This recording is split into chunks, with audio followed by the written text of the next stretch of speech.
Welcome to Suladan Plays Error Occurred. A storm is raging outside and you find your old computer. On it is a game you don't recognize. Error occurred. It is...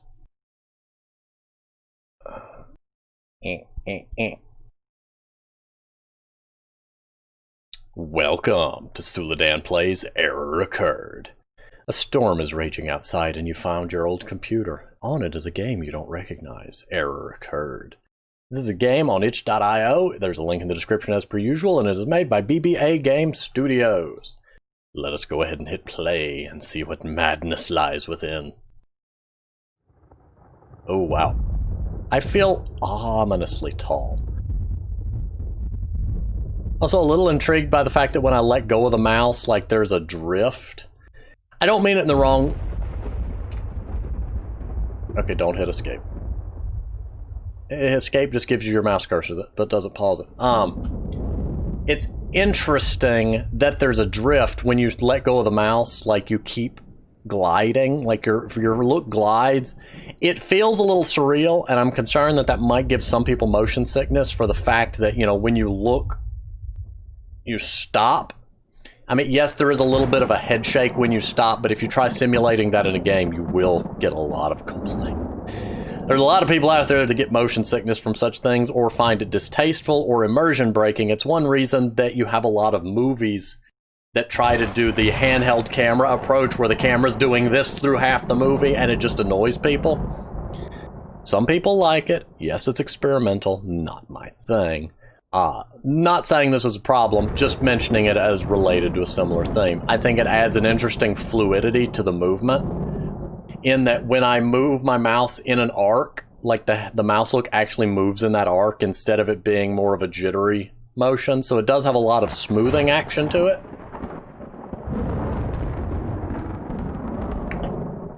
So I kind of like it. It'll grow on me. Interesting. Also, my player character feels like they're really tall. I don't know if that's intentional. Or the bed just may be extremely short. I don't know. Just something about the proportions and placement. There's a really interesting thing you can look into in games where the scaling of size, subtle differences can have such a massive impact. Depending especially on what size and distance and whatnot you're dealing with. A good example of that to me is the game Space Engineers. To me, I've not seen another game that captures the immensity and size of objects quite as well because they scale down so quickly as they get into the distance. So what looks like a tiny speck when you approach it suddenly is massive, but a lot of other space-based games I've seen keep objects massive even at a distance, so they're impressive, but you don't get that same sense of scale as you approach them. I don't know, just something with perspective. Again, on the subject of just the character feeling tall here and the room feeling oddly small, something about the perspective is just reading as wrong, like, you know, internally. But I like it. It's not bad at all. I'm fascinated by it. It looks interesting, looks neat, looks very sparse. Feel like I'm in prison. Why is there a couch in this room if there's no TV? You could have so many other things in this room. Why is it a brick-walled room? I've not seen a lot of houses with like exposed brick-walled interiors. I've seen a lot of brick wall exteriors though. So it fascinates me. I'm intrigued. I'm going to click on the computer. There's a thing at the computer. I pressed E and now I'm inside the computer. We are in the Matrix. I can't run also, and I'm incredibly slow. These are not good things. And now there's a spookum. The spookum has blown up the light bulb. That door is not on a doorway. Don't you make noise at me. Don't you make noise at me. Pretty door. Okay. Making sure I don't miss nothing. Very nice, very nice. It's always good, really good game design, or really good level design when you have items that are just kind of sitting in a place for atmospheric purposes. This door is skewed a little bit. It's raised up off the floor in this clipping there. Not that that bothers me, just taking notice of it. It is surprisingly hard to design a room that looks like it's a mess or that it's, you know, things out of place without it looking fake. Ironically, in games like Half-Life, the gravity gun was originally a dev tool because they found it easier to make a room that was pristine and neat and just throw items around and let them fall where they may than it was to intentionally create a messy or disheveled looking room. So, for instance, if you want a game with a library, but one section of the library has books just scattered all over the place and looking disheveled, it can be easier in the physics engine to just kind of throw them around randomly than it is to try to place them randomly, because the intentional placement of randomness won't carry that same sense, or not with as much ease. Very good so far. Breaking all the light bulbs. Oh, there's the light bulb. Fluorescent light bulb, no less. Ooh, don't get cut by that.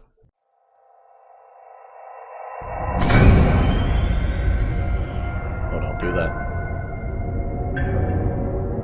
Need to turn up the volume. This game is doing excellent with its sense of ambience and tension. Little known, well, probably not as little known as I think, but, okay.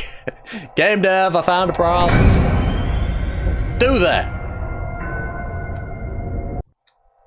Oh, it's triggered by me standing here. Okay, two things. One, you've got an exposed seam in your wall up here. Two, if you're going to have an ambience trigger, you want to make sure that once it's been toggled that it doesn't re-trigger, because I can just sit here and do this. Or maybe not. Maybe not. Okay. I guess it just did it twice for the fun of it. When a fluorescent light bulb breaks, the white powder that's on the inside is toxic, so getting cut by shards of a fluorescent light bulb can be quite not good. They're also under pressure, so when they break, they tend to pop outwards. I'm gonna go this way. I just know. Nope. No, we ain't having none of this. I'm so slow. Oh, look, it's that happened again. It's gonna be funny if I trigger this again, too. Okay, so it may just be certain audio cues. Oh, I love that that door's on the floor.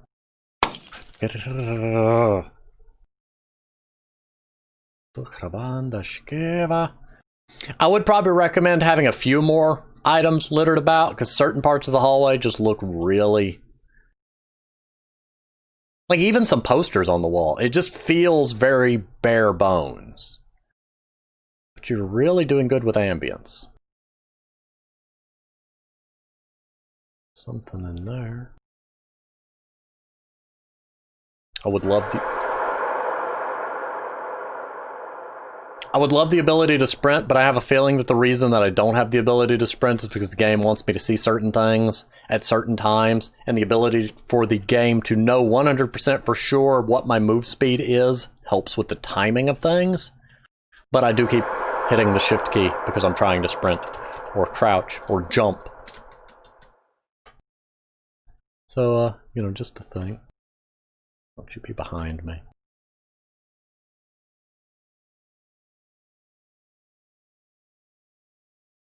Yeah, you've got another visible seam here. These are easy to miss. There's something basically you've got to go through the game and hunt for and check every seam one at a time. But basically, this wall is a few too many pixels this way. Sorry, analysis mode kicks in. There's another seam right there. So yeah, you've got a few exposed seams you might want to check out if you were like going over the game again to do, you know, more polish and stuff. It can just be a little immersion breaking when you walk around a corner and you see through the wall. It does give it that little bit of more of an unnerving vibe, though. Yeah, something definitely ain't right there. Oh, did you move that wall so that this door would fit? I don't know, because the floor there is doing something too. Fascinating. I don't know. I'm intrigued. And that sounded like a sound effect. Ooh. I was gonna say that reminded me of sound effects I've heard in like the Shadow Temple in Ocarina of Time. And then there was something in the vent. It looks like a red demon baby.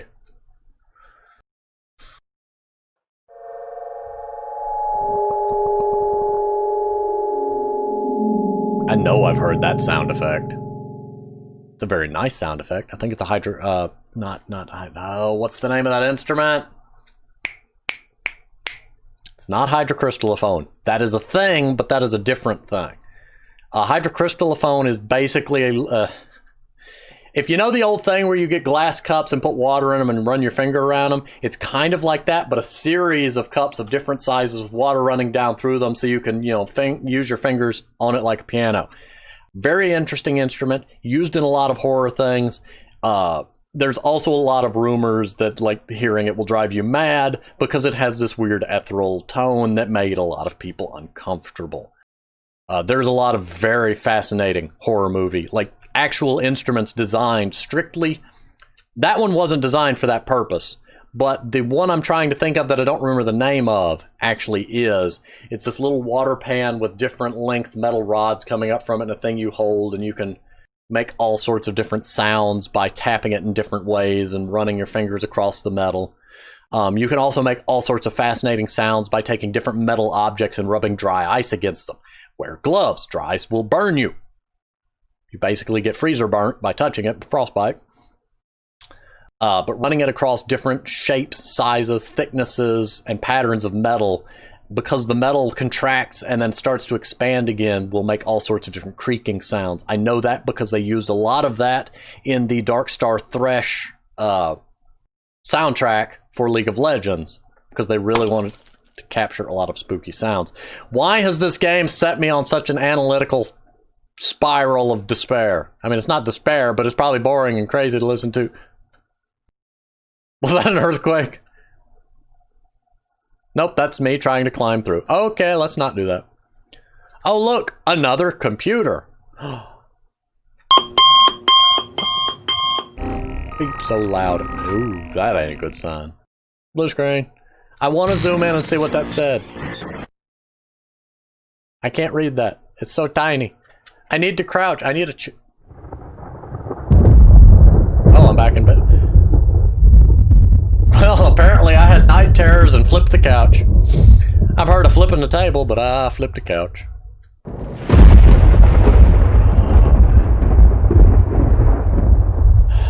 Sorry, I love thunderstorms. I really want to pull that sound file and just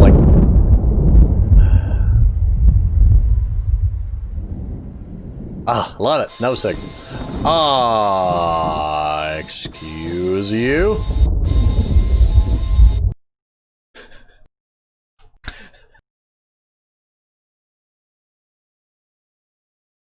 And the game crashes.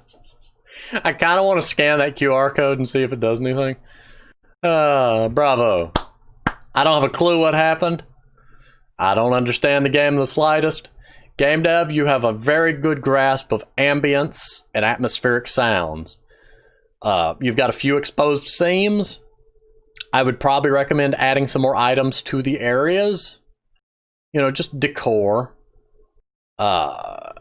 Generally, you could expand on this concept, but overall, this is excellent. Excellent. Love it. It's kind of a walking simulator, but it's one that kept my interest and had a lot of fascinating sounds, which I adore because far too many games don't do a good job of capturing that ambience. If you'd like a large-scale example of a game with exceptional ambience, take Diablo 3, turn ambient sound up to 100%, turn all the other sounds down to 2 to 5 to 10%, somewhere in there to your liking. Crank your volume up really, high because you'll have to hear anything in the game. For some odd reason, the game has an excessive amount of just really good ambient sounds mixed into all the areas that most players never hear because they don't know to do that. Crumbling stones, rumbling thunder, screams in the distance, chains dragging, stuff like that on the base settings you never hear. I don't even think it's loud enough to be subconsciously picked up. And it's a shame because it's such a good example of ambience. It saddens me how few games capture or even attempt to capture ambient sound. you've got large-scale games with weather systems and all that don't even have a separate ambient sound slider, so you could have your game sound down and ambient sound up, and it's just... There's a lot to be said for ambient sound and its ability to inherently enhance the atmosphere and environment of a game. Waterphone. Waterphone. The instrument creates creepy sound, occurs in many horror movies and music. Waterphone is a unique, handcrafted, water-filled musical instrument, creates hauntingly ethereal sound effects, reminiscent of a humpback whale.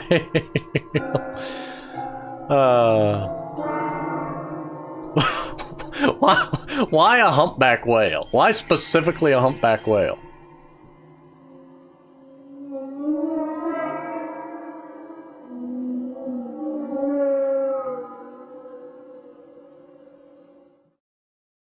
Actually, you know what? I'm just going to put a link in the description to the Waterphones video if you want to see it.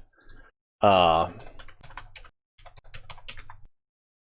will also put a link in the description to a hydrocrystallophone video if you are so inclined.